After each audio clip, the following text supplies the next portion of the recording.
Welcome. Scott here. Here is a quick boss guide for the upcoming story LUFENIA Plus event, Act 3 Chapter 6 Part 2 Family Bonds. The featured units are Leila from Final Fantasy II, Vanille from Final Fantasy XIII, Gilgamesh and Krile from Final Fantasy V. As Vanille has already gotten her C90 awakening in the recent event, there is a high chance of possibility of her being replaced by another character. My guess on the replacement unit could be Basch from Final Fantasy XII. This story event also marks the debut of Leila, her LD, and C90 awakenings. She was one of the most hyped units that we have for a while. For the fight, we will be fighting the Emperor final form, which has a massive 28 million HP. The turn requirement is 105. The HP requirements is 10,000. Before I continue further, here is a small disclaimer clause for the video. The guide is written based on the time that the event was released for the Japanese version. Please do note that it is possible that the boss fight mechanics might differ when the actual event is released in global. Firstly, let's go through the LUFENIA Plus Orb conditions. The orb will appear at the start of the fight. It will disappear at the 79% and reappear at the 49% HP threshold. To uptick the orb, you need to have a unit evade the attack. The LUFENIA Plus countdown ability is not a fatal orb. Starfall Plus is an AOE BRV+HP attack. The boss will cleanse all debuffs and delay all targets by 3 turns with the attack. As the penalties are quite harsh, it is not recommended to get it triggered too often. On the screen, you can see my list of recommendation units for handling the orb. They are Leila, Shadow, 8, Pt.2 and Cater. Kain will be considered to be dodging the attacks once he was up in the air. Golov can dodge as well, but his evasion against the magic attacks is only 70%. The boss' most dangerous attacks happen to be magic as well, so do watch out if you are using him. If you have Leila, she will trivialize the entire fight. Now let's proceed with some party setup recommendations. Recommended calls abilities. To ensure that you are able to constantly break them, it is important to inflict defense down debuffs.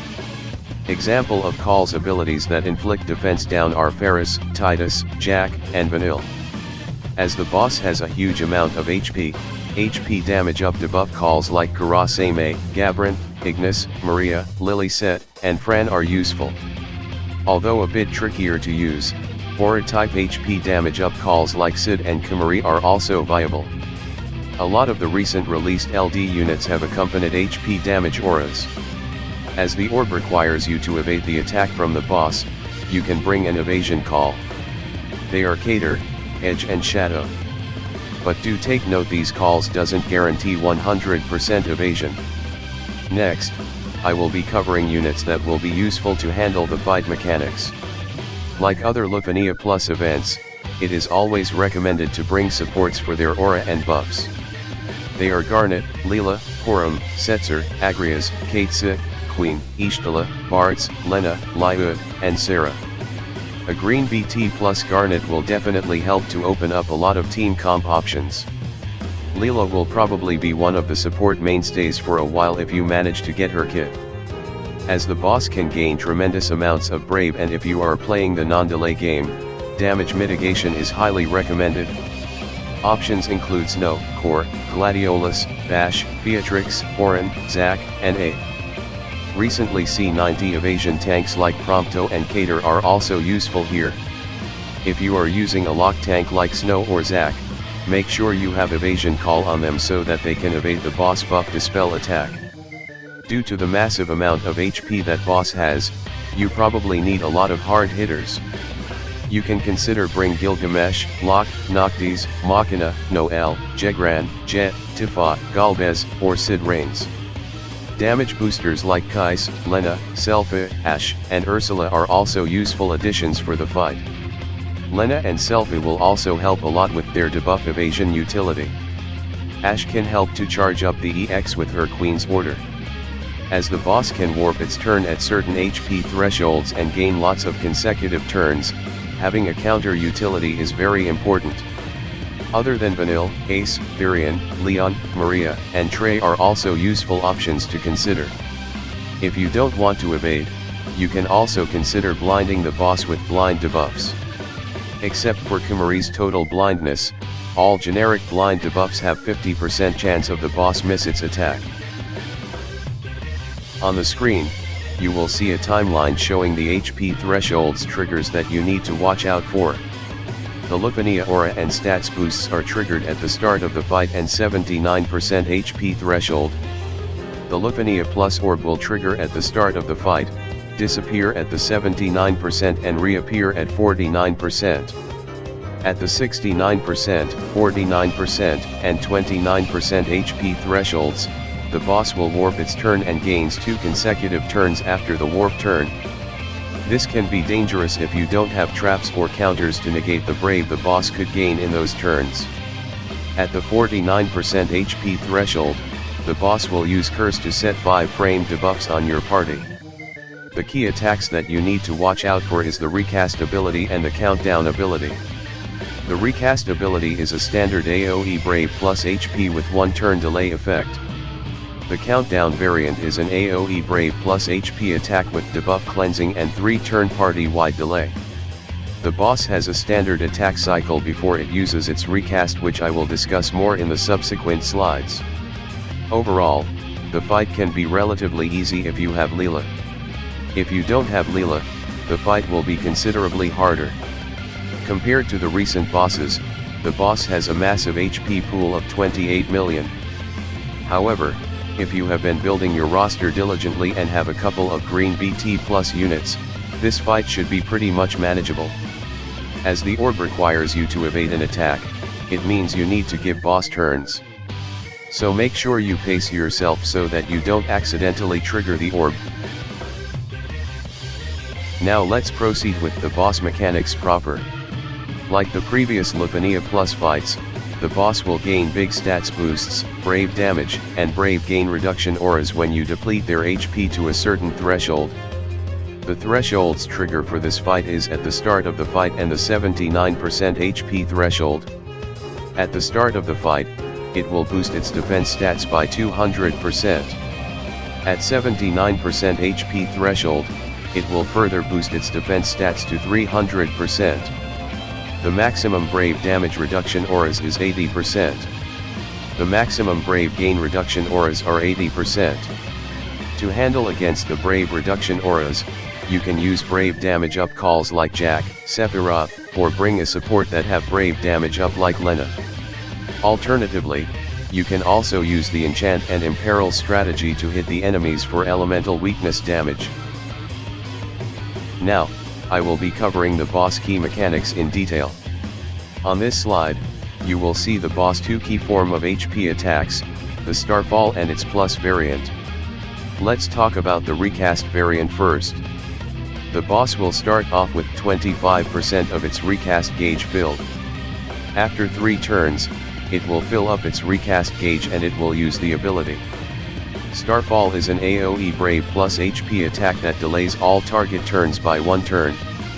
The boss has standard damage rotation cycle. After it uses its recast ability, it will fill up its recast gauge by 25%.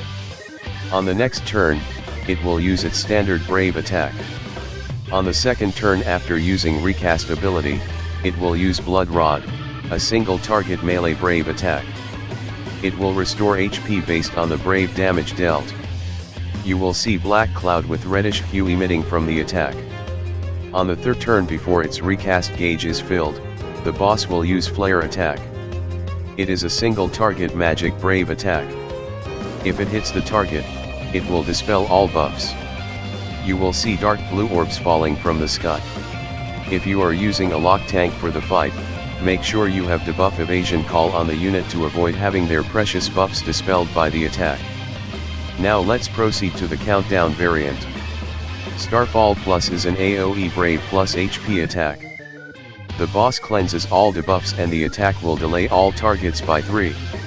Upkeeping the debuffs on the boss is critical part of the fight as the boss will gain 300% defense stats boost at the 79% HP threshold, without the defense down debuffs. you will probably be struggling to break the boss or keep the boss brave in check. So it will be your best interests to stagger the use of your debuffs calls, so ensure that they last throughout the entire fight. The boss will warp its turn with the cut in turn order mechanic. It will trigger at the following HP thresholds: 69%, 49%, and 29%. Upon the condition is triggered, it will move its turns before next unit's turn and gains 2 instant turns after that turn. After the end of these series of the turns, it will probably use its recast ability, which could be potentially a run ender. Having traps, debuffs, counters or evasion will help a lot against this mechanic. At the 49% HP threshold, the boss will also unleash Curse, where it will inflict 5 status down debuffs for 5 turns. The effects of the debuffs are 50%. Here is the last slide for my boss guide presentation. Even the boss has a massive HP pool, you might still be able to nuke the boss HP down pretty fast with the recent green BT units before even it poses a threat. Here is some key pointers that I could offer for the fight. 1. Brave control is important here. If you allow the boss gaining too much brave, you could end up having the problem unable to shave them. Debuffs that nullifies brave gains are very useful here. You can consider using Setzer, Arsila, Yuffie, Edward, or Cater. 2. The boss will counter with 5 frame debuffs at 29% HP threshold. You can avoid this with general evasion or bring debuff evasion support like Lena or Selpha. Selpha's evasion is only 70%, so there is a chance you might still get inflicted with the debuffs. You can also consider bring a debuff cleansing call to handle the situation. 3. The last utility is probably the most important utility, evasion. It is not only important to handle the orb, but it is very important against the boss buff Dispelling Flare attack that it uses before its recast ability. You can consider bring debuff evasion calls, or you use a lock call on an evasion unit. If you have Leila, there won't be any worries in handling the boss attacks. You can just sit back, relax and watch her beautiful evasion counters. 4.